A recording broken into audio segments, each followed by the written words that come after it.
નમસ્કાર વિદ્યાર્થી મિત્રો, શિવ એજ્યુકેશનમાં ફરી એકવાર આપનું હાર્દિક સ્વાગત છે।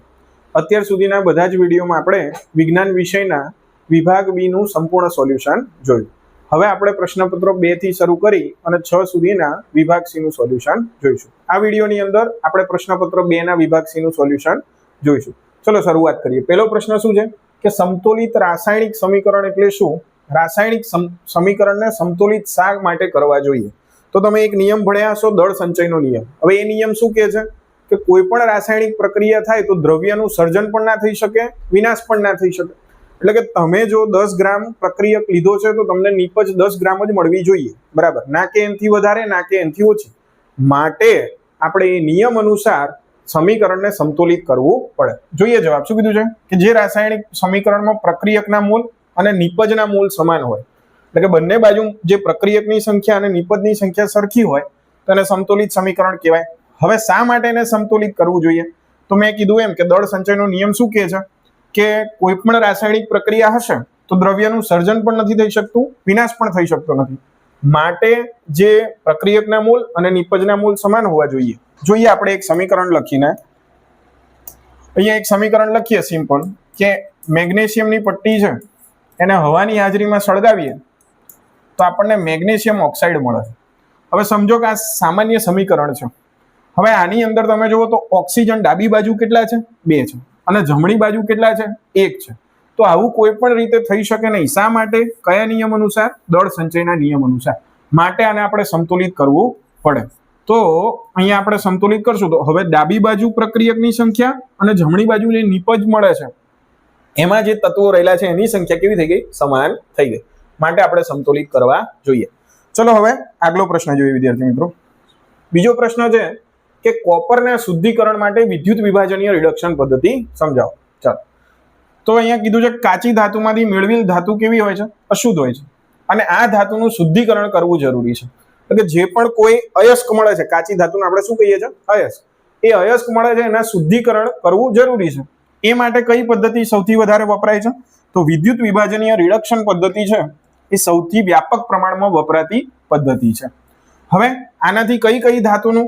તો કોપર છે, ઝીંક છે, એસએન, નિકલ, એજીએયુ, સિલ્વર, ગોલ્ડ જેવી અગત્યની ધાતુનું શું થાય છે? શુદ્ધિકરણ થાય છે। હવે આ શુદ્ધિકરણમાં તમારે યાદ રાખવાનું છે કે આકૃતિ પરથી સમજીએ વિદ્યાર્થી મિત્રો। અહીં આકૃતિ જે છે તો તમારે ખાસ યાદ રાખવાનું છે કે આ જે પણ કોઈ પ્રક્રિયા છે એમાં અશુદ્ધ ધાતુની પટ્ટી હોય, અશુદ્ધ ધાતુની પટ્ટી એને એનોડ તરીકે લેવામાં આવે છે અને શુદ્ધ ધાતુની પટ્ટી છે એને કેથોડ તરીકે લેવામાં આવે છે, બરાબર? અને જે પણ કોઈ ક્ષાર છે, બરાબર છે, જે વિદ્યુત વિભાજ્ય છે એ ધારો કે આપણે કોપરનું શુદ્ધિકરણ કરવું છે તો દ્રાવણ તરીકે શું લેવામાં આવશે? કોપર સલ્ફેટનું દ્રાવણ લેવામાં આવશે। એ રીતે આપણે આખું સેટઅપ કરવાનું છે। ફરી એકવાર યાદ રાખજો, અશુદ્ધ ધાતુની પટ્ટી છે એ શાના તરીકે લેવાની છે? એનોડ તરીકે। શુદ્ધ ધાતુની પટ્ટી છે એ શા તરીકે લેવાની છે? કેથોડ તરીકે લેવાની છે। અને દ્રાવ્ય ક્ષાર તરીકે શું લેવાનું છે? જેનું શુદ્ધિકરણ કરવાનું છે એ ધાતુનું દ્રાવણ લેવાનું છે। ચલો સમજીએ પ્રશ્ન શું કીધું છે।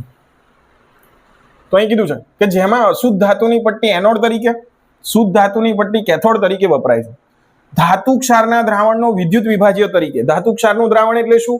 આપણે કોપરનું શુદ્ધિકરણ કરવું હતું તો અહીંયા જે દ્રાવણ હશે શાનું હશે? કોપર સલ્ફેટનું હશે।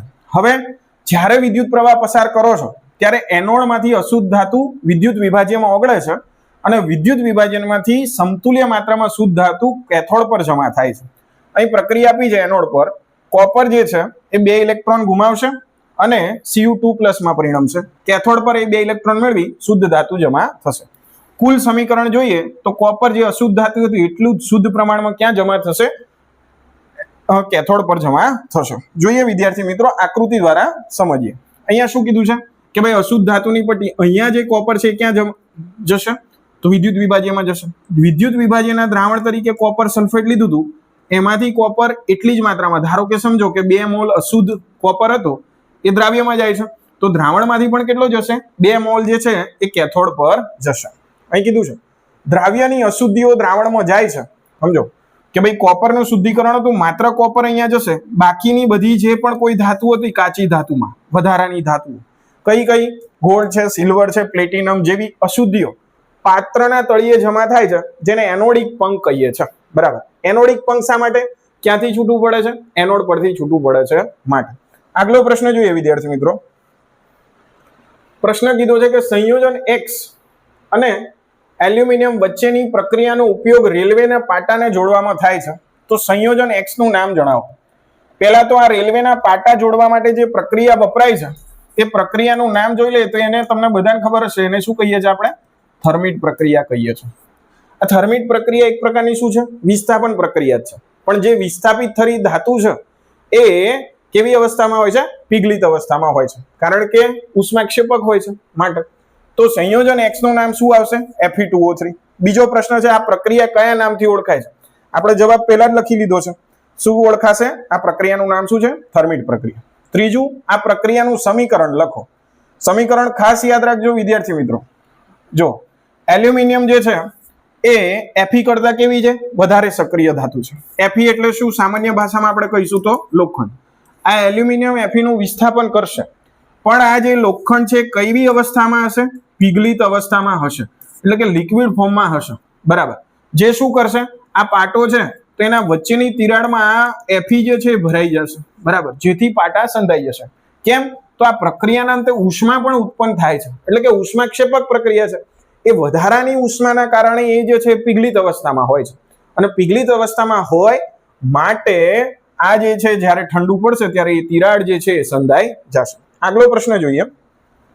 કીધું છે કે લડવાને કે દોડવાની સ્થિતિમાં કયો અંતઃસ્ત્રાવ સ્ત્રવે છે તેની અસર જણાવો. સીધો જ પ્રશ્ન છે કે ભાઈ તમે જ્યારે લડો અથવા મારોની આકસ્મિક સ્થિતિ છે ત્યારે કયો અંતઃસ્ત્રાવ છે? એડ્રીનાલિન અંતઃસ્ત્રાવ. પ્રશ્ન થાય કોણ ઉત્પન્ન કરતું હશે? તો એડ્રીનલ ગ્રંથિ. એનું સ્થાન પણ હું તમને કહી દઉં છું. એનું સ્થાન જે છે મનુષ્યના મૂત્રપિંડ એટલે કે કિડની પર આવેલું હોય છે. આ ગ્રંથિ જે છે જોડમાં હોય છે. હવે એની અસર જોઈએ. શું થશે?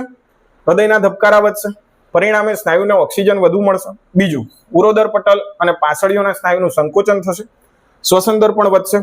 ત્રીજું, પાચન તંત્રમાં અને ત્વચામાં નાની ધમનીઓની આસપાસ સ્નાયુઓ સંકોચાઈ જતા રુધિરની પ્રાપ્યતા ઓછી થાય છે, અને આ રુધિરની દિશા કંકાલ સ્નાયુ તરફ પ્રવાહિત થાય છે. ટૂંકમાં શરીરને સજ્જ કરવાનું કાર્ય કરે છે.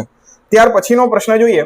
કીધું છે કેટલીક વનસ્પતિઓના ઉછેર કરવા માટે વાનસ્પતિક પ્રજનનનો શા માટે ઉપયોગ કરવામાં આવે છે? હવે સમજો કે વાનસ્પતિક પ્રજનન શું છે?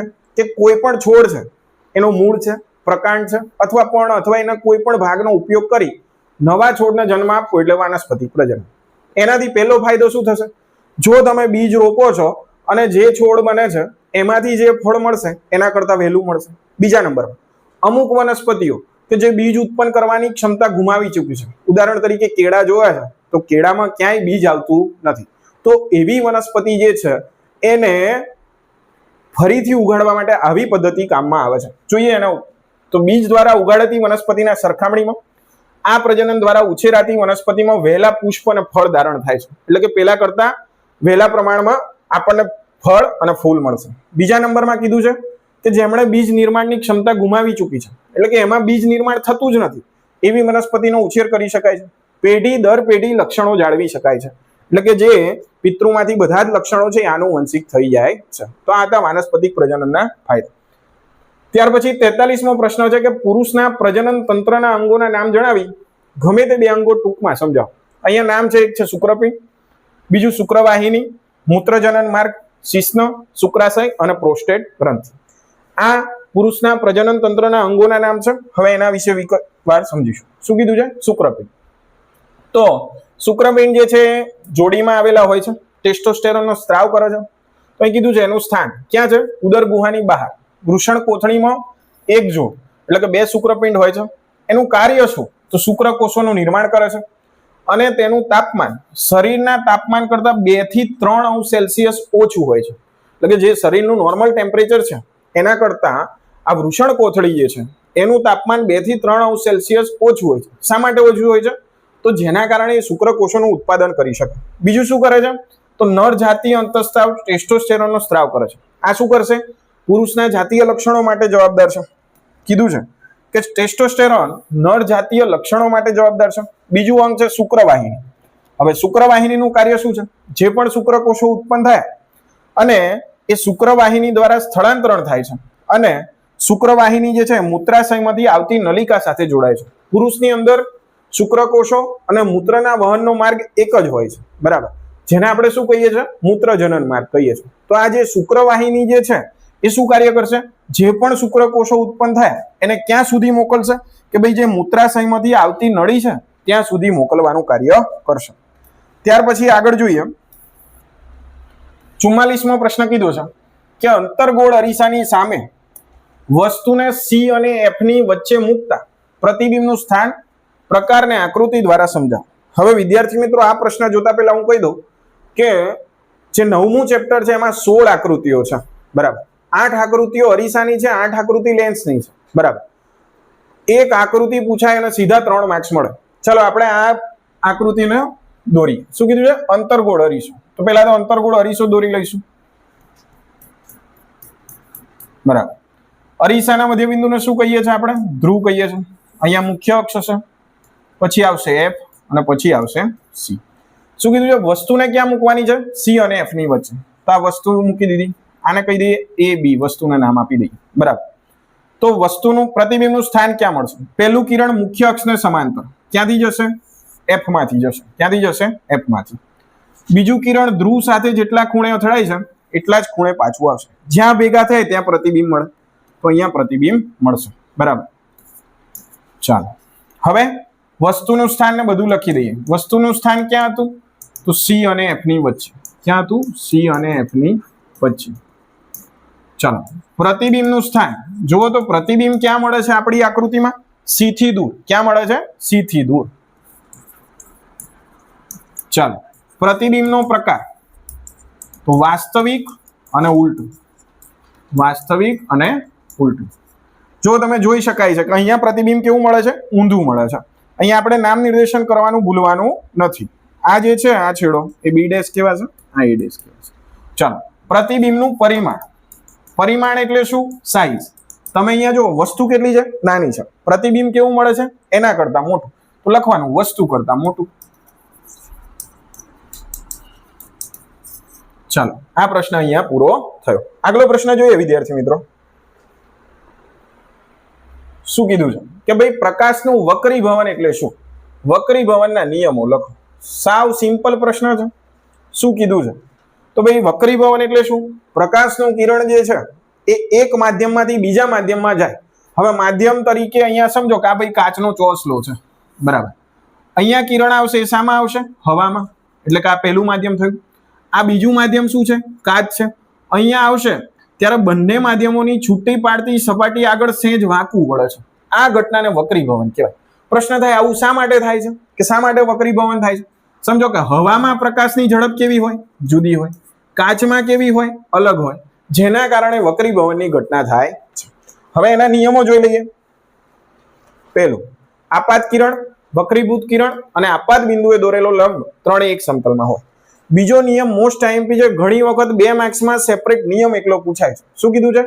કે આપેલ પ્રકાશના રંગ માટે અને આપેલ માધ્યમોની જોડ માટે આપાત કોણના સાઇન અને વક્રીભૂત કોણના સાઇનનો ગુણોત્તર અચળ હોય છે, જેને સ્નેલનો નિયમ કહીએ છે. Eta is equal to sign આઈ છેદમાં સાઇન આર.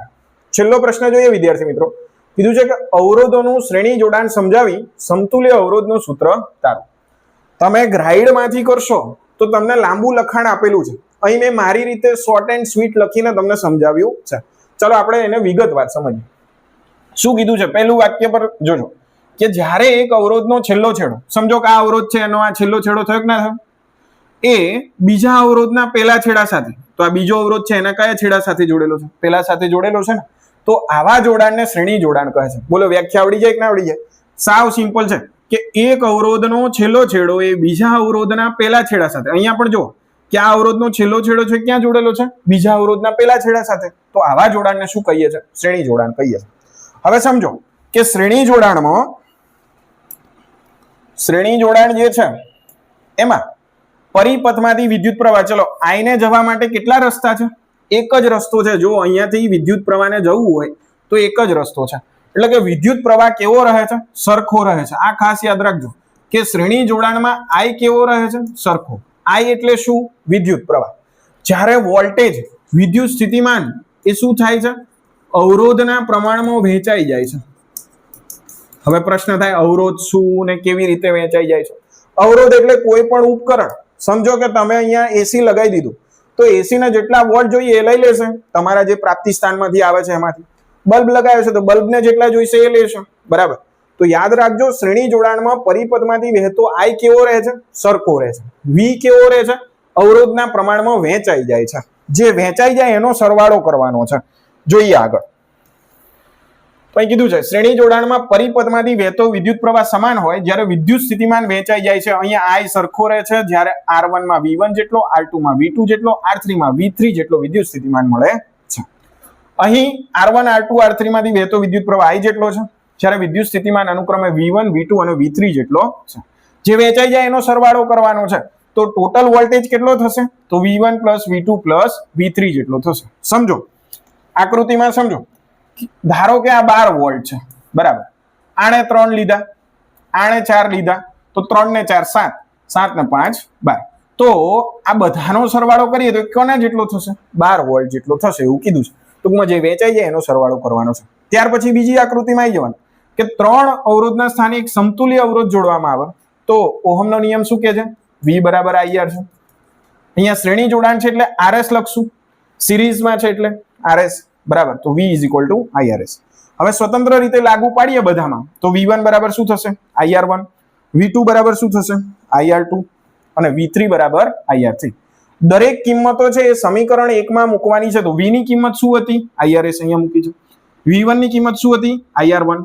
V2 ની કિંમત IR2. V3 ની IR3. હવે બધામાં જોવો તો શું કોમન છે?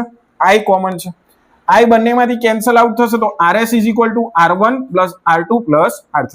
છેલ્લે તમને એક વાક્ય કીધું છે કે શ્રેણી જોડાણમાં સમતુલ્ય અવરોધનું મૂલ્ય સ્વતંત્ર અવરોધના મોટામાં મોટા મૂલ્ય કરતા મોટું હોય છે. આને હું તમને સમજાવું. સમજો કે ભાઈ R1 જે હતો એ 5 ઓહમ છે, R2 જે છે એ 7 ઓહમ છે અને R3 જે છે સમજો કે 10 ઓહમ છે. તો RS કેટલો થશે? સૂત્ર પ્રમાણે જોવો તો RS નું શોધવું હોય તો શું કરવાનું? ત્રણેયનો સરવાળો. તો 5 ને 7 12, 12 ને 10 22.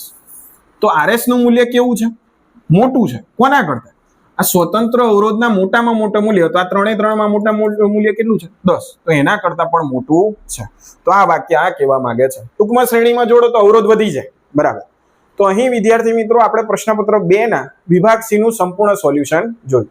જો વિડીયો તમને ગમતો હોય તો તેને લાઈક કરો, શેર કરો અને ચેનલને સબસ્ક્રાઇબ કરો. Thank you.